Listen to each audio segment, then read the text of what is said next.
Hi అండి, అందరూ ఎలా ఉన్నారు? బాగున్నారా? This is Shirisha and welcome back to my channel. ఈ ప్లేస్ చాలా కొత్తగా ఉంది కదా, నేను ఏదో కొత్త ప్లేస్కి తీసుకొచ్చాను అనుకుంటున్నారా? నేను ఎప్పుడు వీడియోలో ఈ ప్లేస్ చూపించలేదు. ఇదేం కాదండి, మాకు గేదెలు ఉన్నాయి, గేదెలను ఇక్కడే కడతాం. గేదెలు పాక, ఇది పాక అంతా పోయింది. ఆల్మోస్ట్ 3 years అయిపోయింది. చూడండి, ఇలా పొట్లు పొట్లు కింద రాలిపోతుంది అనమాట తాటాకంతా. అందుకే కొత్త పాక అయితే కుట్టిద్దారు అనుకుంటున్నాం.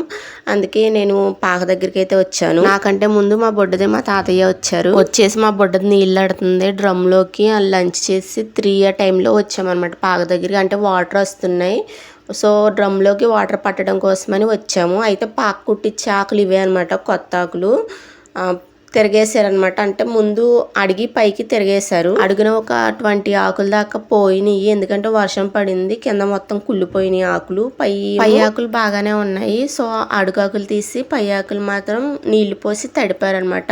రేపు కూడా మనకి పాక కుట్టేటప్పుడు వాటర్ చాలా అవసరం అవుతాయి. అలాగే గవర్నమెంట్ పైప్ కూడా వస్తుంది. సో అందుకే వచ్చి డ్రమ్లోకి అయితే నీళ్ళైతే పట్టేశాము. ఈ బుడ్డదాన్ని నీళ్ళట్టమ్మా అంటే ఎన్ని ఆటలాడుతుందో అసలు. నేను పాక దగ్గరికి ప్రతి రోజు వచ్చేదాన్ని. ఈ మధ్యలో 3 months నుంచి సరిగ్గా రావట్లేదు, ఎప్పుడో ఒకసారి వస్తున్నా. అసలే ఇక్కడ ఉంది చూసారా గడ్డి, అసలు ఈ గడ్డి అస్సలు మొలవనిచ్చేదాన్ని కాదు. మొత్తం ఎప్పటికప్పుడు శుభ్రంగా క్లీన్ చేసేదాన్ని పాక. ఈ మధ్య అస్సలు కుదరట్లేదు. నాకు ఫీవర్ వచ్చింది. ఎప్పుడైతే ఫీవర్ వచ్చిందో అప్పటి నుంచి పాక దగ్గర రావడం చాలా తక్కువ. మొత్తం తుడిచేసి క్లీన్ చేసేదాన్ని పాక అంతా.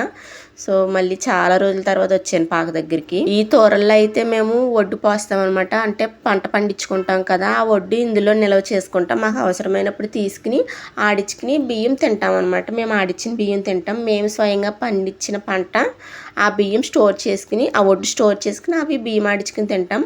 అయితే ఇందులోంచి ఒడ్డు కొంచెం ఇలాగ ఈ బరకంలోకి పడినట్టునే వాటర్ పడడం వల్ల, వాన రావడం వల్ల ఈ మొలకలు అనేవి వచ్చేసినాయి. పాక దగ్గర ఎంత బాగుంటుందో, మొత్తం చుట్టూ చెట్లు ఉంటే చల్లగా ఉంటుంది అనమాట. మన సమ్మర్లో వచ్చి ఇక్కడ కూర్చుంటే చల్లగా ఉంటుంది. అండ్ ఇది పాక లోపల చూడండి మొత్తం ఎలా ఉందో, లోపల మొత్తం బూజు పట్టేసింది. మనం ఇంట్లోనూ చేసుకుని ఇక్కడ పాక దగ్గరకు వచ్చి పాక దులుపుకోవాలంటే అవ్వదు కదా. మ్యాక్సిమం మొత్తం మా తాతయ్య చూసుకుంటారు. నాకు ఎప్పుడన్నా ఖాళీ ఉంటే వచ్చి కొంచెం తుడిచేసి ఆ మొక్కలు ఒకటి ఏమన్నా ఉంటే అవి కూడా పీకేసి క్లీన్ చేసి వెళ్తాను. చూడండి బూజులు అయితే ఏదో దెయ్యాల ఇల్లు ఉందనమాట, అంత దారుణంగా ఉంది. రేపు మొత్తం తీసేసి మొత్తం దులిపేసి శుభ్రంగా మంచి పాక అయితే కొడతారు. గేదెలకి దోమలు కొట్టకుండా చుట్టూ కూడా మనకి వల ఉంటుంది, అలాగే బరకాలతో ఉంటుంది. ఇదే అనమాట ఎంట్రన్స్. ఇక్కడి నుంచి రావాలి. ఇక్కడ కూడా మొత్తం అసలు పైన మొత్తం బూజే, ఎటు చూసిన బూజే అనమాట. మనకి ఇదంతా క్లీన్ చేసే అంత టైం ఉండదులేండి, మొత్తం తాతయ్య చూసుకుంటారు. నాకు ఎప్పుడన్నా కొంచెం ఖాళీ ఉంటే వస్తాను. ఈ మధ్యలో అది కూడా సరిగ్గా రావట్లేదు. ఈ రోజు మాత్రం ఏమన్నా పాక దగ్గర పని ఉంటుంది అన్న ఉద్దేశంతో వచ్చాను. డ్రమ్లోకి అయితే నీళ్ళు పట్టేసాం, అలాగే కొంచెం బకెట్లలోకి డబ్బాల్లోకి అన్నట్లోకి పట్టేసుకున్నాం. బుడ్డదైతే సైకిల్ వేసుకొచ్చేసింది, నేనైతే నడిచి వచ్చాను. తాతయ్య బుడ్డదే సైకిల్ వేసుకొచ్చారు.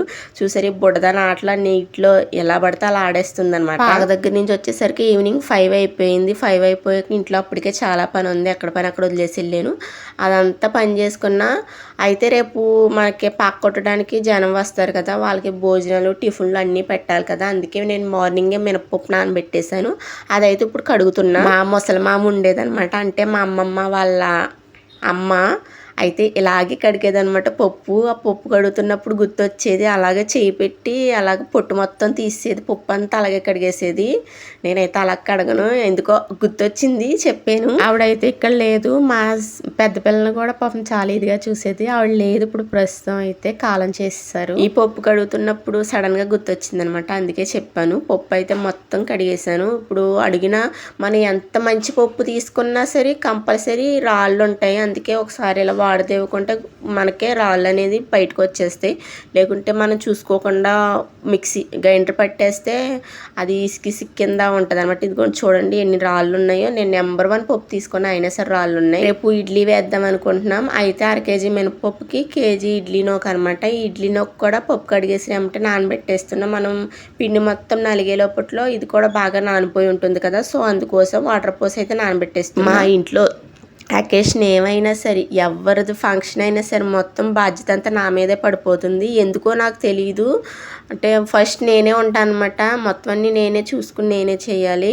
ఇక్కడ కూడా అంతే. రేపొద్దున పాకు కొడుతున్నారు. యాక్చువల్గా మొత్తం ఖర్చు అంతా అమ్మమ్మ వాళ్ళదే, మొత్తం బాధ్యత అంతా నా మీద ఉందనమాట. ఖర్చు వాళ్ళదే, మొత్తం వాళ్ళకి అన్ని బాధ్యతగా సమకూర్చి అక్కడ పెట్టడం మాత్రం నాది.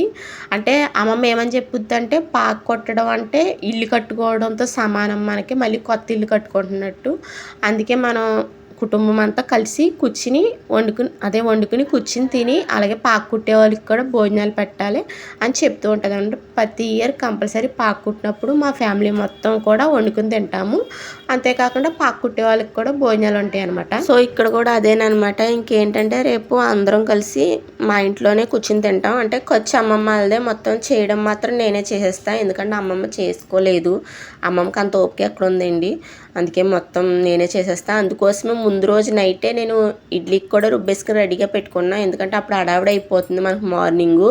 అందుకే మొత్తం ఇడ్లీ నొక్క కూడా శుభ్రంగా క్లీన్ చేసేసుకుని మొత్తం వాటర్ మొత్తం తీసి పక్కన పెట్టేసి, ఇంక పిండి కూడా నలిగిపోయింది. నేను ఏంటంటే 1/2 కేజీ పప్పు అన్నాను కదా, 1/2 కేజీ పప్పు కూడా 2 వాయిల కింద వేసుకున్నాను. ఎందుకంటే ఎక్కువ మంది ఉంటాం కదా మేము అందరం, మొత్తం కలిపి ఒక 15 మంది అన్నా ఉన్నాము.